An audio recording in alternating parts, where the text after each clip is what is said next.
Lovely booktubers, I'm Debs. Welcome back to my channel, Raina Reads Stuff, which for the month of GarbAugust is Raina Wants It Rough. We'll get on to the trash in a minute. I'm here in the book shack. It's August the 4th. It's Sunday. I'm going to do a weekly wrap up, and it's going to be the trashiest weekly wrap up since GarbAugust last year. So, welcome to GarbAugust 3D.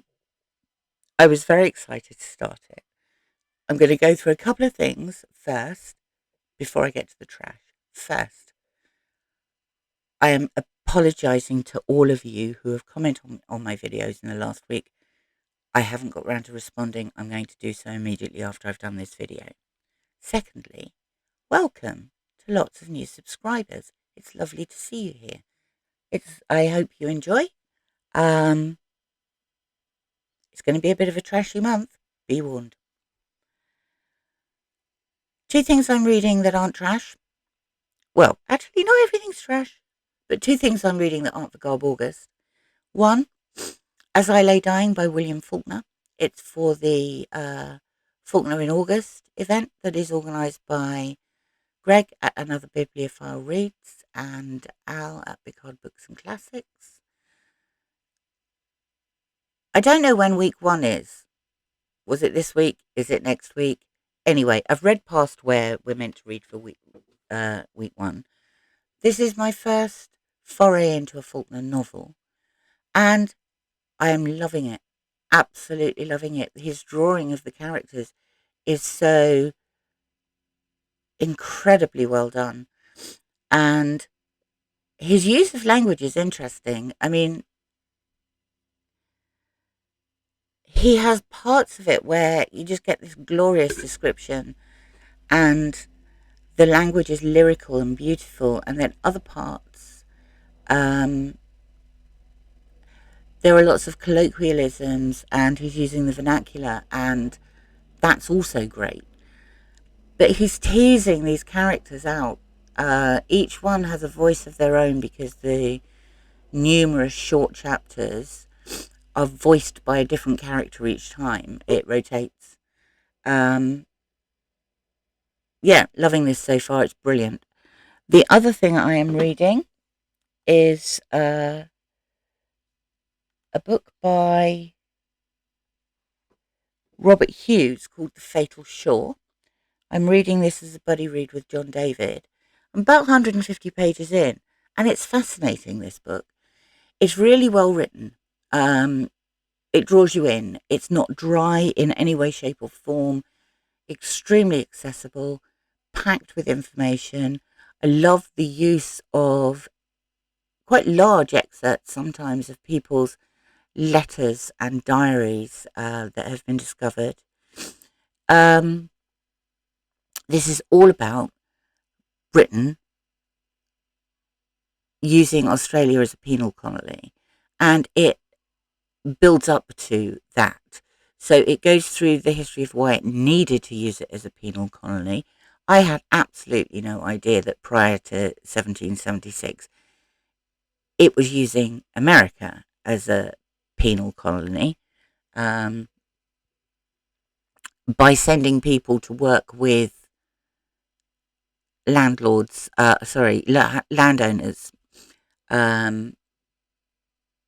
basically as free labour for them. But this looks to me, and 150 pages is about a quarter of the way through, it looks to me as if it's going to be a very, very interesting book. So, onto the garbage. And the first thing I want to show you, how exciting is this? Creaming Olly presents Garbology, the GarbAugust anthology of awesome trash, edited by Troy Traddop, including lots and lots of stories by booktubers. There's about 400 pages in there. There's also artworks by booktubers, and I'm picking and choosing at the moment. I decided I wasn't going to read it in any sort of order. I would read it. First of all, I would read the stories by booktubers that I follow, and they're great. There's a real mix of short stories in here. And it does say at the very beginning, the collection contains violent sexual situations, themes, and general weirdness, and language some readers may find objectionable. Over 18s only, people, but it's great fun, and I'm so glad to have got it. If you haven't got one, get one. It's great. There is an ebook or there is a paperback, but I really wanted a physical copy. Now, see, I've got all these ready. My GarbAugust wall. First up for me, for GarbAugust, was The Warriors by Sol Yurick. This fits the gang prompt on the bingo card, and I'd never read it, although it is one of my favourite cult films. It's very different to the film, though. Similarities are that you have a gang from Coney Island who has been invited along with other gangs throughout New York to meet for a big parlay where a gang leader called Cyrus is going to put an idea to them. There are truces, so anyone can walk through anyone else's territory to get to and from this meeting. They're asked to come unarmed, and off they go. They meet in a park. Hundreds and hundreds and hundreds of gang members from all over the city. Cyrus puts to them that if they all join forces, if they band together as a unit, they could run the city because there's enough of them. And a lot of people seem to be quite enamoured with that idea, but then like little scuffles start breaking out. And more scuffles start breaking out. And as much as Cyrus's gang try to hold them back and calm them down, it all erupts. Cyrus gets shot and he dies. And now our Coney Island gang have to get themselves back to Coney Island when they're not sure if the amnesty is still in place, so they have to go across other gangs' territory without getting beaten or killed. The police are everywhere. There's roadblocks everywhere, so they have to avoid capture. And all hell's broken loose. Now, in the film, one of my favourite things about the film is that they have this radio announcer and they only ever focus on her mouth. And she's got these huge, luscious red lips and perfectly white teeth and this really sultry voice. And she announces over the radio that the warriors from Coney Island, they're not actually called that in the book, but they are in the film, were the ones that killed Cyrus. And she alerts gangs along the route that she thinks they're going to take to try and capture them, preferably alive, because Cyrus's gang actually want to kill them personally. None of that happens in the book. In the book, they are still trying to make their way back to Coney Island, and they come across various difficulties. They get separated. The police are involved. There are a couple of times where they have to fight. The book is gritty in that it isn't... I mean, the film's quite gritty too. But the film is dramatised, and the book doesn't have that sense of dramatisation about it. It's more of... it has more of a realism about it. It's great. I loved it. Next up for me was Louis L'Amour,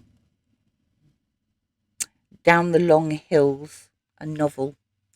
This is called Louis L'Amour's Lost Treasures, and it looks like it was found in the papers of the estate once he died, and was published then by his son, who's called Beau. I like Louis L'Amour. I like Louis L'Amour a lot.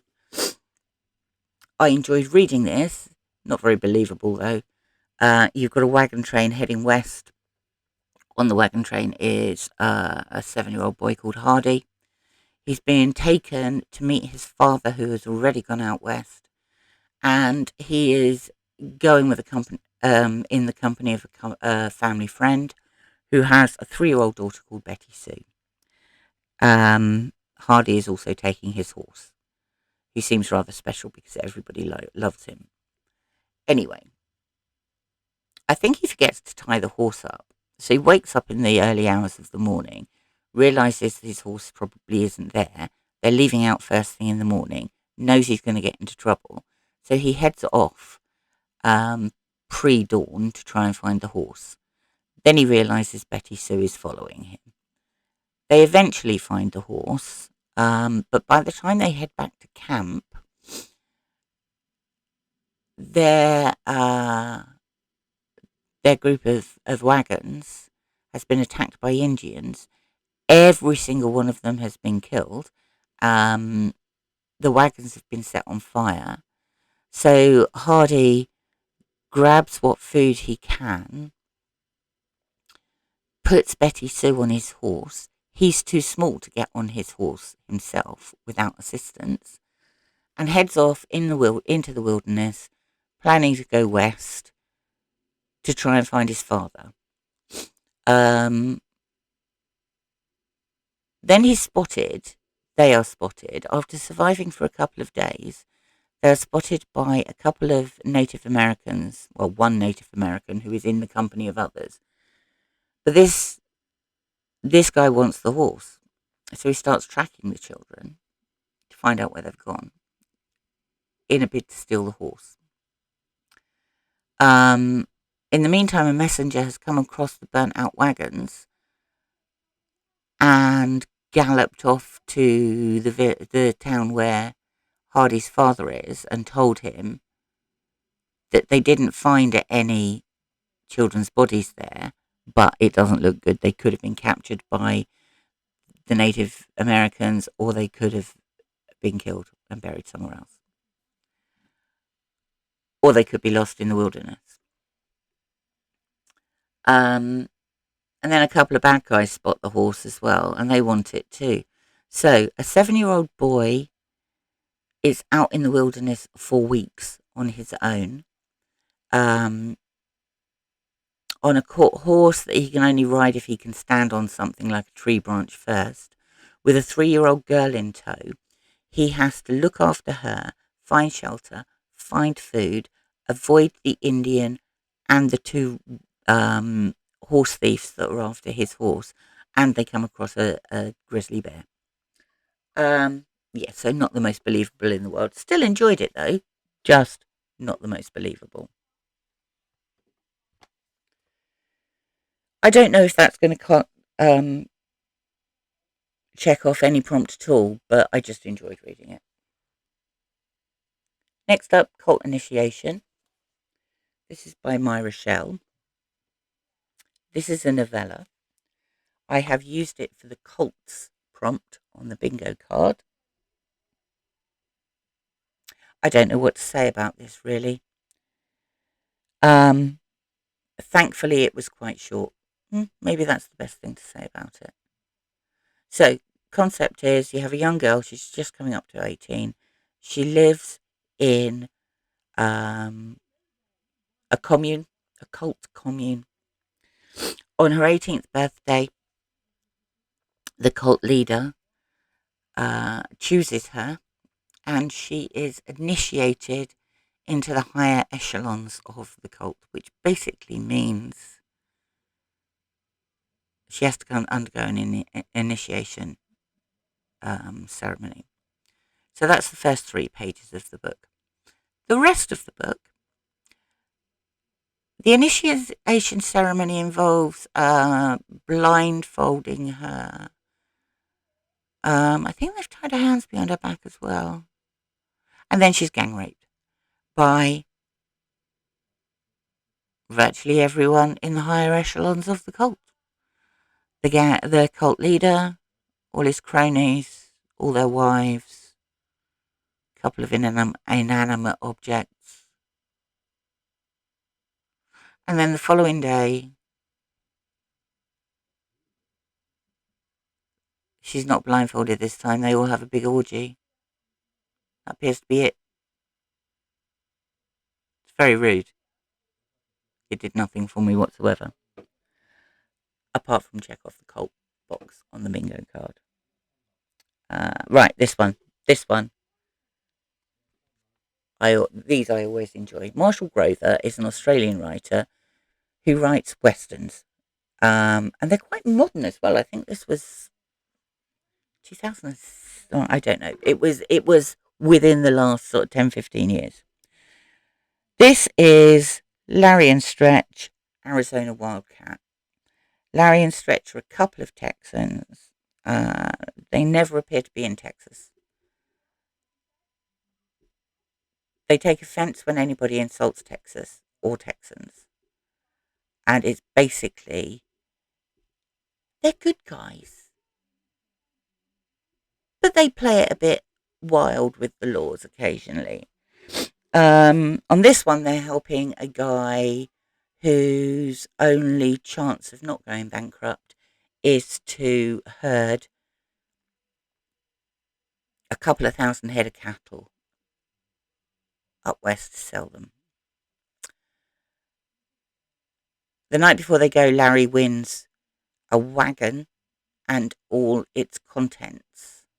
A couple of wagons, actually, and all its contents in a poker game. But he's been cheated. And when he gets to the wagons, the contents are 8 women who are expecting to be married to respectable gentlemen in a mining town. There are no respectable gentlemen in the mining town. They've been conned too. But these women insist on going with Larry and Stretch, herding these cattle up to another city where they can make new lives. It's hilarious. They're all very tongue-in-cheek.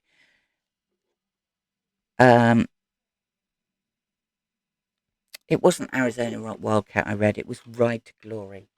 And the reason I read it is because there are 1, 2, 3, 4, 5 guns on the cover.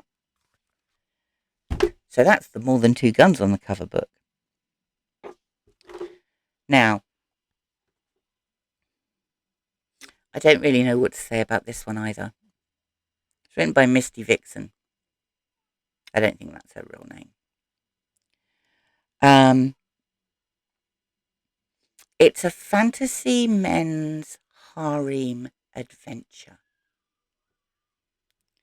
I'm putting that down as the weirdly specific subgenre.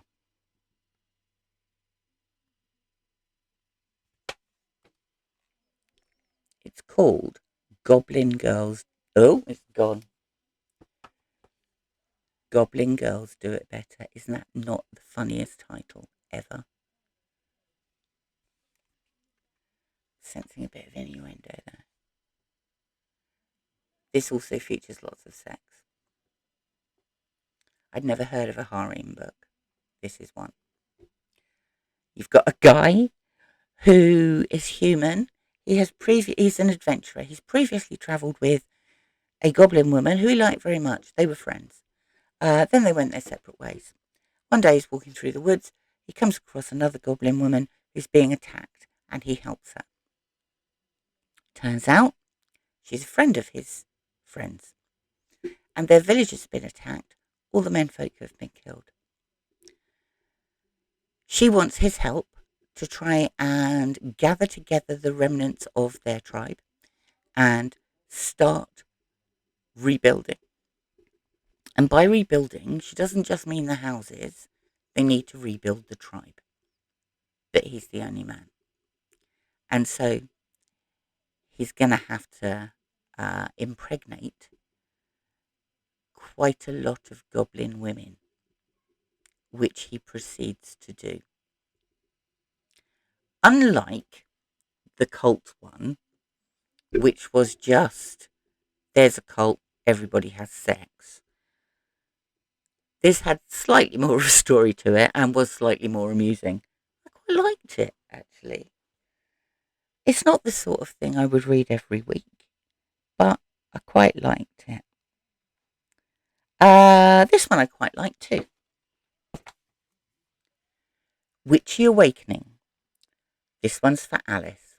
So this is a cozy mystery with a cat on the cover. In honour of Alice, who died earlier this year. It's also got green on the cover, so I could have done it, used it for packs as well. But I'm trying only to use one book for each. I'll find a different green cover for packs. Witchy Awakening by C.A. Phipps is a midlife potions cozy mystery. I suppose that could have been a weirdly specific subgenre as well. Middle-aged woman. Her mother dies. Her mother makes potions in a small village. The woman herself has escaped the small village because she didn't like small town life. She goes back to deal with her mother's funeral. And all of a sudden, her cat, which her mother gave her a few years ago, starts talking to her and can talk out loud, but also they can communicate telepathically. And they decide that her mother probably didn't die of natural causes. Then a strange smell, only noticeable by them, is in the garden, and there's a heap of grass.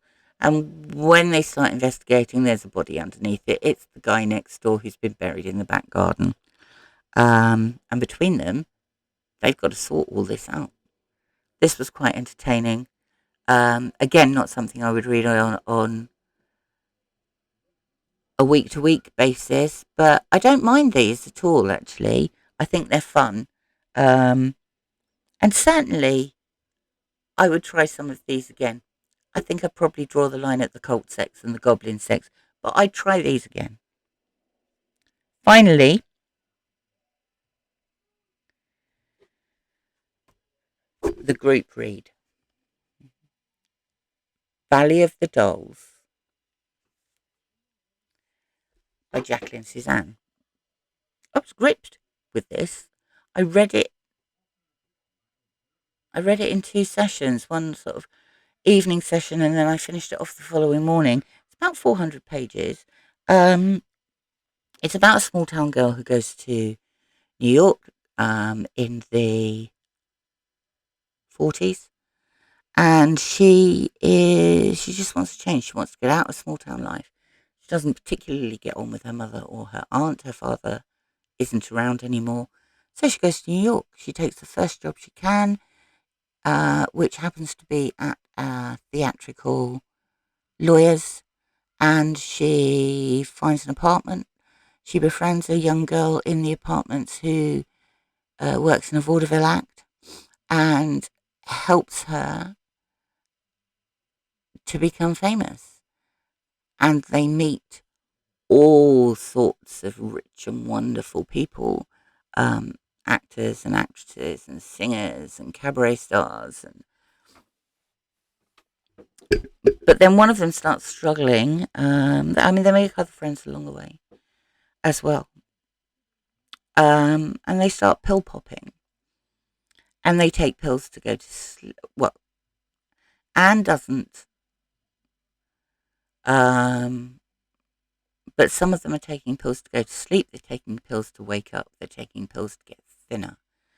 And they call these pills dolls, hence the Valley of the Dolls.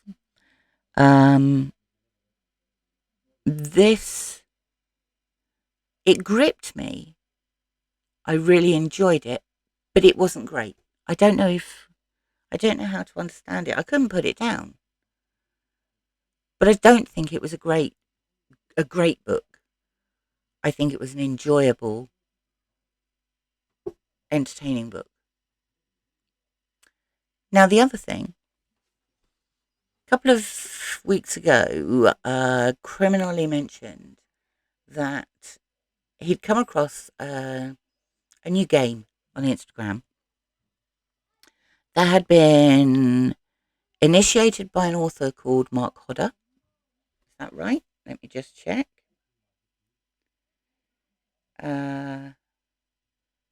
Mark Hodder, author. And he's called it My Novel Life.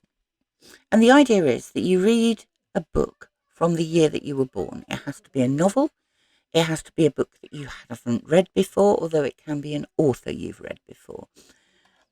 And then you read a book for every year of your life in order, but it doesn't matter how long you take. And it just turns out that Sol Yurick's The Warriors was written in 1965, the year I was born. And so that is my first book for my novel life. And then I discover that Valley of the Dolls was written in 1966.